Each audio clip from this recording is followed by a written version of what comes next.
नमस्कार मित्रों।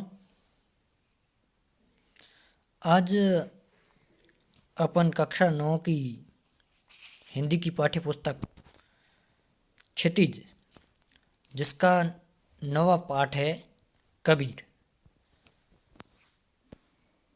उनके जीवन और काव्य परिचय के बाद थोड़ी जानकारी अपन देखते हैं। कबीरदास जी के जन्म और मृत्यु के बारे में अनेक किंवदंतियाँ हैं। किंवदंतियाँ साधारण भाषा में अपन कहें तो एक प्रकार से अफवाह, यानी जिसके संबंध में कोई ऐसा स्पष्ट रूप से प्रमाण नहीं मिले, जिसका स्पष्ट प्रमाण न हो, वे है किंवदंतियाँ। कहा जाता है कि कबीरदास जी का जन्म है वो काशी में 1398 ईस्वी को हुआ था।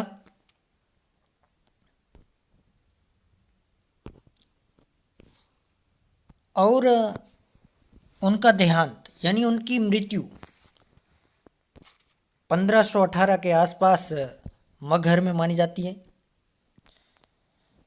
कबीरदास जी के जन्म के संबंध में एक कहा जाता है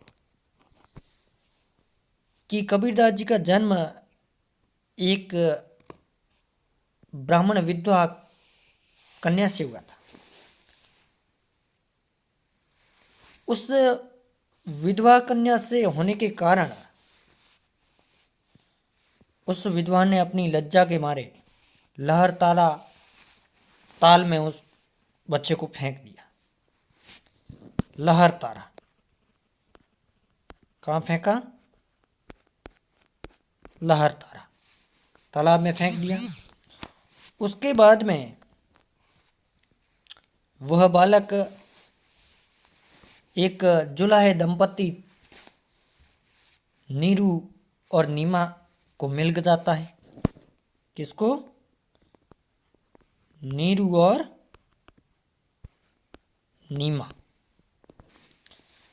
नीरू और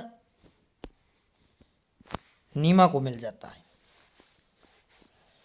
वे उनका लालन पालन करते हैं और वही बालक आगे जाकर कबीर के रूप में प्रसिद्ध होता है। कबीर ने विधिवत शिक्षा नहीं पाई थी, लेकिन वे सत्संगों में जाकर पर्यटन के माध्यम से और अनेक प्रकार से अपन फिरकर अनुभव से उन्होंने अपना ज्ञान प्राप्त किया, अपनी शिक्षा है वो प्राप्त की। वे भक्तिकालीन निर्गुण संत परंपरा के प्रमुख कवि माने जाते हैं। निर्गुण संत परंपरा यानी वो ज्ञानाश्रयी काव्यधारा के कवि माने जाते हैं। उनकी रचनाएं मुख्यतः कबीर ग्रंथावली में संग्रहित है,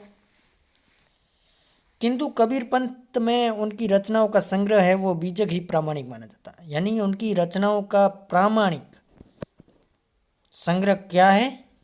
बीजक। कुछ रचनाएं उनकी गुरु ग्रंथ साहिब में भी संकलित हैं। गुरु ग्रंथ साहिब में कबीर अत्यंत उदार, निर्भय, सदगृहस्थ संत थे। यानी गृहस्थी एक प्रकार से गृहस्थी जीवन जीते और संतोष परंपरा से भी जुड़े हुए थे।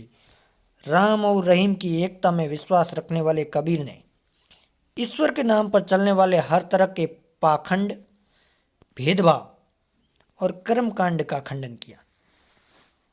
उन्होंने ईश्वर के नाम पर जो भी पाखंडी है, भेदभाव है और कर्मकांड करते हैं, उनका उन्होंने विशेष तौर पर खंडन किया है। उन्होंने अपने काव्य में धार्मिक और सामाजिक भेदभाव से मुक्त मनुष्य की कल्पना की है। ईश्वर प्रेम, ज्ञान तथा वैराग्य, गुरु भक्ति, सत्संग और साधु महिमा के साथ आत्मबोध और जगत बोध की अभिव्यक्ति उनके काव्य में हुई है। कबीर की भाषा की सहजता ही उनकी काव्यात्मकता की शक्ति है, यानी उन्होंने सहज भाषा का प्रयोग किया है।